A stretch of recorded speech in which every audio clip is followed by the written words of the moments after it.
Hello, and welcome once again to New York City Jazz Musician's Voice. My name is Jonah Jonathan, and thanks for tuning in.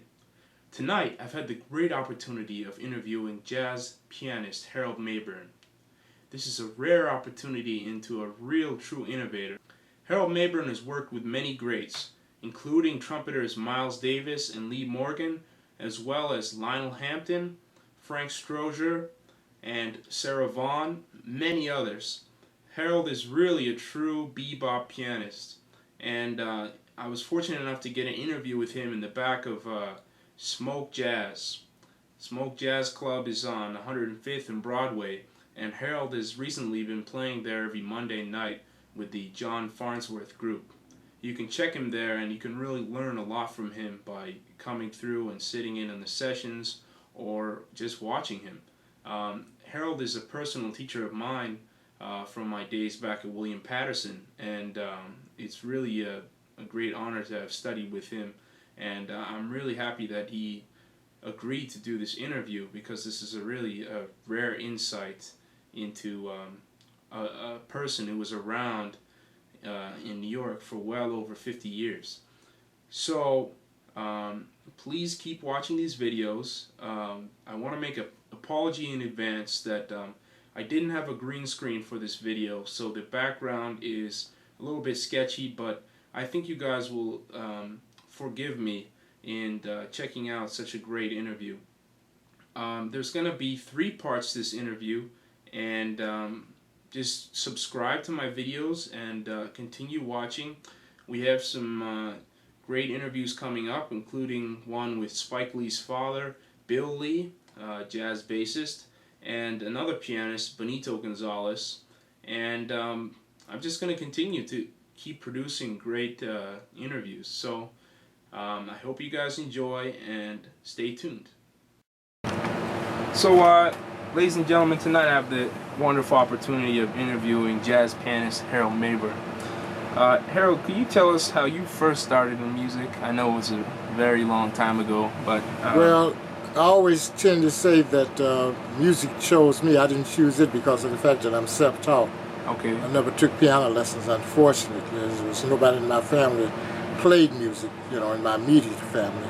Okay. However, I had a lot of uncles and cousins who sang in the church choir and stuff like that. Okay. But I started one day at the age of 15. I heard a young girl playing the song on all the black keys. We used to call it "I Stuck My Dollar in the Mud." And I went up and played the same song, just, like that. Then I kind of learned how to play a song called "The Honey Dripper." Okay. And then when I went to Douglas High School, I wanted to play an instrument, but I couldn't get a sound out of the trumpet, so I played drums. And they switched me to baritone horn. Wow. And okay. I transferred to Manassas High School. That's when I met Frank Strozier. Okay. And Professor Gadd, D.D. Bridgewater's father, Matthew Gadd, was our teacher. He was a trumpet player, so he taught me, Booker Little, Frank Strozier, George Coleman, Hank Crawford, Lewis Smith, Charles Lloyd, Isaac Hayes, a few others. So he said, well, maybe you ought to try the piano. I said, well, I really don't know how to play the piano. So he showed me a few chords, and I just kind of picked it up little by little. Yeah. But I really didn't get into it all the way until I left Memphis and moved to Chicago, and that's when I really, got into it. So when you moved to Chicago, I understand you played there in the late 50s. 1954 to 1959. Okay, and what were some of the groups you played with? Well, the main group, it was 3 main groups there during that time that were making what we call hit records. Ahmad Jamal's trio, Ramsey Lewis trio, and Walter Perkins' group called the MJT Plus 3. Okay. And there were 3 or 4 different groups. That group, right? But I played with that group. The group I played with was much more successful, commercially speaking. That's Frank great. Strozier, Bob Crenshaw, Willie Thomas, Walter Perkins. There was a trumpet player named Bobby Bryant had written a song for us called "Sleeping." It really turned out to be like a jazz hit. Okay. 10,000 copies. And then after we left Chicago, we came to New York because we had work in New York at Berlin and different places. That's great. Yeah. So you were already successful before you came to New York. Well, as successful as we could be. In other words, we had a little reputation. People knew about Cannonball, knew about us, and Miles, because they would come out to see us rehearse, That's great. So we had a little name. We didn't come to New York just totally unknown, That's wonderful. So you always tell us the story. One of the first nights you came something about your first night in Birdland. Yeah, for true story. First night in Birdland, I was going to Birdland, and Cannonball was standing out in front of the club, unfortunately taking a cigarette break. I said unfortunately because, you know, the cigarettes are rough. But anyway, so he saw me and he said, "Hey, Big Hands, you want a gig?" I said, "Sure." I thought he met with him, so he took me down to Birdland. So Pee Wee Marquette, like the Meta D guy, looked up at me and said, "Where you going, Papa?" Called everybody Papa. "Where you going, Papa?" So Cannonball said, "Well, he's with me." So Pee Wee said, "Well, tell me something, because this Birdland, you don't come walking in no Birdland like nobody nothing about you down here." So this was a Tuesday night. True story, man. Harry Sweets Edison was playing with this quintet with Tommy Flanagan, Jimmy Forrest, Gene Raymond, and Elvin Jones. Tommy was getting ready to leave to go join Jay-Z's band, and then on that Tuesday night, everybody was there. Red Garland, Cedar Walton, B.L.E., Quincy Jones, Tommy Flanagan, Bobby Timmons, Cannonball, Bill Russell, oh, you name it, man. And Hank Jones was probably coming over later because he was on staff at CBS at the Ed Sullivan Show. Okay, so you were there at the right place at the right time. So but I still had to play the song. He introduced me to Sweets. So Sweets said, "You want to play?" I said, "Yeah, man." I'm nervous, shaking. He didn't ask me, "What do you want to play?" He said, "Habit, 8-bar introduction, A flat." I said, "What the heck is Habit?" So I knew how to play 8-bar introduction, so I played 8-bar introduction, and Sweets came in. The song was getting to be a habit with you, an old standard. Okay. So I kind of fumbled the first course. Second course I had it. He said, "You got the gig." He hired me on the spot. That's great. And I came right back to Chicago. Okay. Worked 2 weeks at the Blue Note. Okay, great. Yeah. So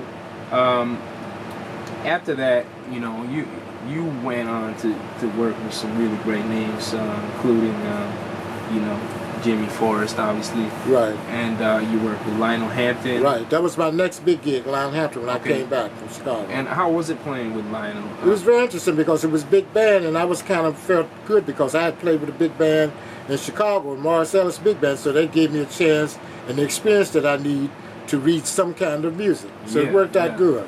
Okay, that's great. Yeah. So, you know, then you moved on. You know, you worked with Donald Byrd. Right. And then eventually Miles. Right. That came in '63. I was working with Roy Haynes, and then I played with Betty Carter at Birdland for 2 weeks, and then that's when Miles called and, you know, wanted me to make that tour with him. You know. Okay. Yeah, and I know it was relatively short, but could you tell us about some of the things that you learned or heard from him, or some of the experience you had? Well, it was quality gigs. The only thing is, during the time, Miles was into the mold thing, which was cool. He's playing 251, but during that time, I didn't really have a real concept of the mold, which involved a lot of the clusters and stuff.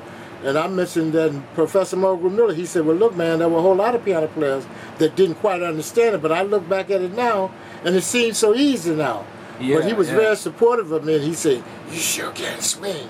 Well, anybody tell me that I can swing, that's a compliment to me. If they say I can swing and or comp, then I don't have no problems with anything else. Well, Miles Davis. You know, but we had a quality 6 weeks. Ron, Frank Strozier, George Coleman, Jimmy Cobb, and then Tony Williams, and Hubert got in the band after I left the tour. That's great. Yeah. So, then later after that, you worked with J.J. Johnson. Right. Shortly after that, 1963, I worked with J.J. Okay, and we did a beautiful record together called Proof Positive.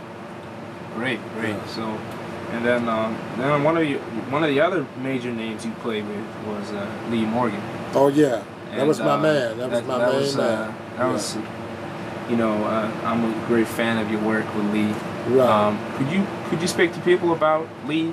You know, well, he was a trumpet genius, man. He understood everything about music, facet. He could have been a great classical trumpet player if he wanted to, because anything you put in front, he could sight read it. Okay. Not a perfect. Yeah. And plus, you know, he was great at writing great compositions with great titles. Plus, he'd do a lot of dates, and at the end of the day, they might need one tune, and he'd come up with a hit like Sidewinder. That was on the spur of the moment. Yeah. You know, last tune, they need, you know, and when we did the Gigolo, we need another tune, and he came in with the arrangement on You Go to My Head. That's a lot of musicians still play that. Yeah, he was a musical genius, man. Yeah. And he treated me so good. He let me record my music. You know, that gave me a chance to build my publishing up. He recorded Benny Harper's music, Benny Maupin's music, Jimmy Mayer's music. He was a very unselfish kind of person, man. That's wonderful. He was really wonderful. Yeah, and I remember this might be a little difficult to talk about. You said you were on the gig the night that Lee Morgan passed.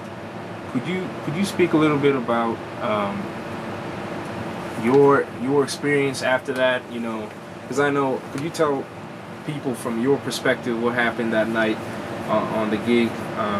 Because I know that must have been It was very painful. Without going into the details, because I try not to talk about sure. it, but after that happened, because nobody knew anything like that was going to happen.